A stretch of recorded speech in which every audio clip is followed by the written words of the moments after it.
প্রেমময় শ্রী শ্রী ঠাকুরের চরণে আমার কোটি কোটি প্রণাম। শ্রী শ্রী জগজ্জননী বড়মার চরণে আমার কোটি কোটি প্রণাম। শ্রী শ্রী প্রধান আচার্যদেব শ্রী শ্রী বরদার চরণে আমার কোটি কোটি প্রণাম এবং সবসময় আচার্যদেব চরণে আমার কোটি কোটি প্রণাম। আমি সত্যয়ন চ্যানেল থেকে কিছু বলবার উদ্দেশ্যে আসছি। এই সত্যয়নের চ্যানেল থেকে আমাদের দর্শকবৃন্দকে প্রত্যেকের স্বাগতম জানাই। আমার গুরু ভাই বোনেরা প্রত্যেকে যদি আমার এই টপিকটা আপনাদের পছন্দ হয়, ভালো লাগে, তা আপনারা একটু লাইক কমেন্ট শেয়ার করে দেবেন। আমার আসল টপিকটি আমি আরম্ভ করছি। আমাদের শ্রী শ্রী ঠাকুর করছেন যে ইষ্টভীতি, এই ইষ্টভীতির যে কত গুরুত্ব, এই গুরুত্ব যদি বাইরের মানুষ বুঝতে পারত তাহলে দুনিয়ায় কেউ ঠাকুর অনুকূল চটকে ছাড়া থাকতেই পারতো না, ইষ্টভীতি ছাড়া কেউ থাকতেই পারতো না, যদি তার গুরুত্বটা সবাই বুঝিয়ে নিতে পারত। যাই হোক, প্রত্যেকবারই জগতে যতবার পরম পুরুষ যুগবতার যতবার আসেন ততবারই তাকে মানুষ ইগনোর করে, ধরতে পারে না, চিনতে পারে না। এমনকি বড় বড় মহারথীরা পর্যন্ত চিনতে পারে না, তারা ভুল করে। তাই তো শ্রীকৃষ্ণ গীতায় বলছেন, শ্রীকৃষ্ণ গীতায় কি বলছেন? প্রেরিত পুরুষ যখন পৃথিবীতে আসে তখন তাকে যারা ধরতে না পারে তাদেরকে অন্ধ বলা হয়। কিসের অন্ধ? ওরা জ্ঞানের অন্ধ হয়ে যায়, তার জন্য ওরা পুরুষোত্তমকে ধরতে পারে না, বুঝতে পারে না, চিনতে পারে না। যাই হোক, আমার অশেষ ভাগ্যের ছিল, বহু বহু জন্মের হয়তো ভাগ্যে ছিল, তাই আমি আজকে সদ্গুরুর চরণ আশ্রিত হয়েছি এবং তার কৃপা বহুতভাবে আমি পেয়েছি। তারই একটা অংশ আমি আপনাদের কাছে শেয়ার করতে চাচ্ছি।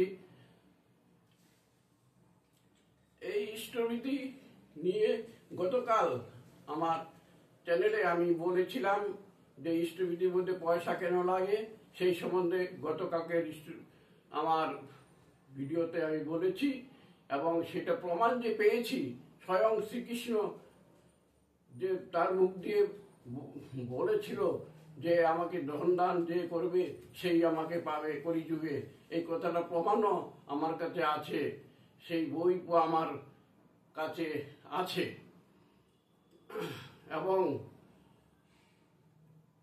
তাই প্রত্যেকের আমার একটি বক্তব্য, যদি শ্রী শ্রী ঠাকুরের এই ইষ্টভীতি করা যায় তাহলে মানুষের জীবনের মঙ্গল না হয়ে পারে না। কারণ এটা মঙ্গলের ভরণ, প্রত্যেকটা মানুষের জন্য মঙ্গল হয়। কারণ আমরা বহু জন্ম বহু রকম পাপ পুণ্যি, ভালো মন্দ অনেক কিছু করেছি, সেই করার ভালো ফলও আছে আবার খারাপ ফলও আছে। ওই খারাপ ফলগুলোকে সীমিত করার জন্য, খারাপ ফলগুলোকে যেন কোনো বেশি খারাপ করতে না পারে, তার জন্য এই ইষ্টভীতির প্রচলন। এই ইষ্টভীতি করার ভিতর দিয়ে আমাদের পূর্ব জন্মের অনেক পাপ অনেকটা সমাধান হয়ে আসে। আর এটা একমাত্র পুরুষোত্তমের দ্বারাই সম্ভব, অন্য কেউ দ্বারা এটা সম্ভব না।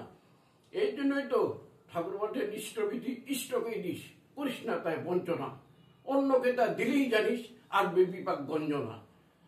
অন্য কেউ কাউকে ইষ্টভীতি দেওয়া যাবে না, একমাত্র ইষ্টকেই দিতে হবে।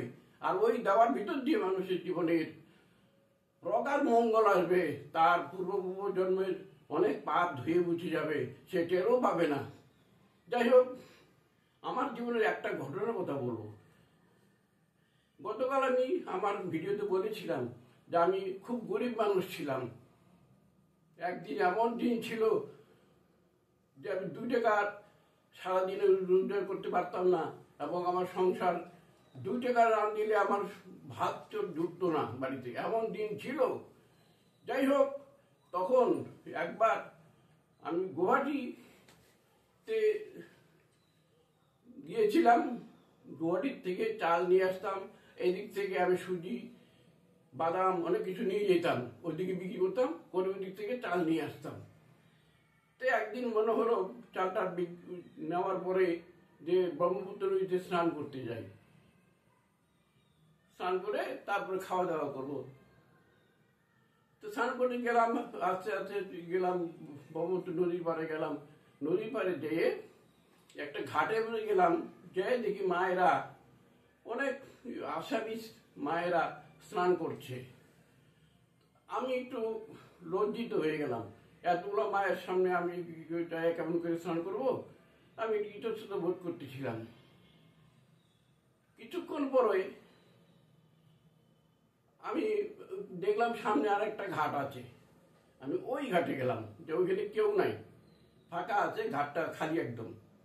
তো আমি ওই ঘাটে গেলাম, স্নান করব, জামা কাপড় খুললাম, গামছা পরলাম, যেই নামলাম 2-4 পা যাইতে না যাইতেই বাস আমার পা কাদার নিচে ঢুকে গেল। সেই কাদা কি অল্প স্বল্প কাদা, হাঁটু বেড়ে গেল কাদাতে। আমার জল এসে গেল আমার গলা অবধি। এখন আমি একটা পা উঠাইতেও পারি না, আমি নড়তেও পারি না, চড়তেও পারি না। একটা পা উঠাতে গেলে আরেকটা পা আরো ডেবে যাচ্ছে, এমন কাদা। এমন বিপদে পড়লাম, এদের আশেপাশে কেউ নাই, আমি ডাকতেও পারতেছি না, শুধু ঠাকুরকে ডাকতেছি। আমি ভাবছি এইবার তো আমার মৃত্যু, আর কিছু করার নাই, এখানে কেউ নাই, আশেপাশের লোকজন নাই। আর আসামিদের ভাষাও আমি বুঝি না, তাদেরকে বেশি বেশি কথা বলতে পারি না, কাকে ডাকবো, আশেপাশে তো নাই কেউ, শুধু মায়েরা স্নান করছে বেশ দূরে। মহা বিপদে পড়েছি। তখন আকুল ভাবে আমি ঠাকুরকে ডাকতেছি, নাম করছি। ঠাকুর বলছেন, আমার ঋত্বিক দাদা বলছিলেন, যখনই বিপদ পাবে নাম করবে, অজরে নাম করবে, নামের ফলে দেখবে তুমি রক্ষা পাই যাবে। এটা আমার ঋত্বিক দাদা আমাকে দীক্ষা দেওয়ার সময় বলেছিলেন। আমি কি করলাম, অঝরে নাম করাম, ঠাকুরের নাম গ্রহণ করলাম, যে আর যদি মৃত্যু হয়, নাম করতে করতে মৃত্যু হবে, যা হবে হবে, আর তো কিছু করার নাই, আমার আর কোনো বুদ্ধি নাই তো। তখন আমি কি করলাম, নাম করা আরম্ভ করলাম, আর 2 হাত দিয়ে জলের উপরে আমি এরকম আমার ভাতটা যেন মাটিতে না পড়ে, এর জন্য জলের উপরে প্রেশার দিতেছিলাম, এরকম করতেছি, আর ভিতরে পরে নাম করতেছি। নাম করতে করতে করতে করতে আমার, আমি তো এখন মৃত্যুই হবে, আমার তো কিছু করার নাই, নাম করেই মরবো, এই ভাবছি। এই ভাবতে ভাবতে কিছুক্ষণ মধ্যে দেখি একটা জাহাজ ওই দিক থেকে ভাসতে ভাসতে আসতেছে, একটা জাহাজ ভাসতে ভাসতে আসতেছে। তা জাহাজগুলো তো বড় বড় জাহাজ। তা আমি ভাবলাম, এই জাহাজ যদি আমার মাথার উপরে এইসব উপর দিয়ে চলে যায়, তাহলে তো আমি শেষ। আমি এইটা নিয়ে আরেক টেনশনে পড়ে গেলাম।